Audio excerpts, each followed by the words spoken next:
حضرت ابو ہریرہ رضی اللہ تعالیٰ عنہ سے روایت ہے کہ خاتم النبیین صلی اللہ علیہ وآلہ وسلم نے ارشاد فرمایا، جس نے اللہ کی راہ میں کوئی چیز دو دو کر کے خرچ کی، اسے جنت کے دروازوں سے اس طرح آواز آئے گی، اے اللہ کے بندے، یہ دروازہ تیرے لیے بہتر ہے۔ بس نمازی کو باب الصلاۃ سے، اہل جہاد کو باب الجہاد سے، صدقات و خیرات کرنے والے کو باب الصدقہ سے،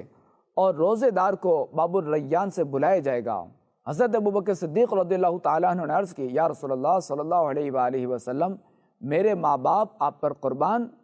کسی کو ان تمام دروازوں سے پکارا جائے اس کی ضرورت تو نہیں، کیونکہ مقصود تو جنت میں داخلہ ہے اور وہ کسی ایک دروازے سے بھی پورا ہو جائے گا، لیکن کیا ایسے لوگ بھی ہوں گے جنہیں ان دروازوں سے بلایا جائے گا؟ تو آپ علیہ السلام نے ارشاد فرمایا، اے ابو بکر، ہاں، اور یقیناً تم ان ہی لوگوں میں سے ہو۔ حضرت عبداللہ بن عباس رضی اللہ تعالیٰ عنہما سے روایت ہے کہ خاتم النبیین صلی اللہ علیہ وآلہ وسلم نے ارشاد فرمایا، جنت میں ایک ایسا شخص داخل ہوگا کہ تمام جنت والے اسے پکار پکار کر کہیں گے، مرحبا مرحبا، یہاں تشریف لائیے، یہاں تشریف لائیے۔ حضرت ابو بکر صدیق رضی اللہ تعالیٰ عنہ نے بڑے تعجب سے پوچھا، یا رسول اللہ صلی اللہ تعالیٰ علیہ وآلہ وسلم، کیا ہم بھی اس شخص کو دیکھ سکیں گے؟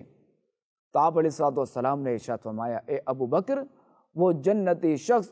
تم ہی تو ہو۔ حضرت انس بن مالک رضی اللہ تعالیٰ عنہ سے روایت ہے کہ خاتم النبیین صلی اللہ تعالیٰ علیہ وآلہ وسلم نے ارشاد فرمایا، معراج کی رات جب میں جنت میں داخل ہوا تو میں نے وہاں ایک بلند و بالا محل دیکھا جس پر ریشم کے پردے لگے ہوئے تھے۔ میں نے کہا، جبریل، یہ کس کے لیے ہے؟ انہوں نے عرض کی، یا رسول اللہ صلی اللہ علیہ وآلہ وسلم، یہ آپ کے عاشق صادق ابو بکر صدیق رضی اللہ تعالیٰ عنہ کا ہے۔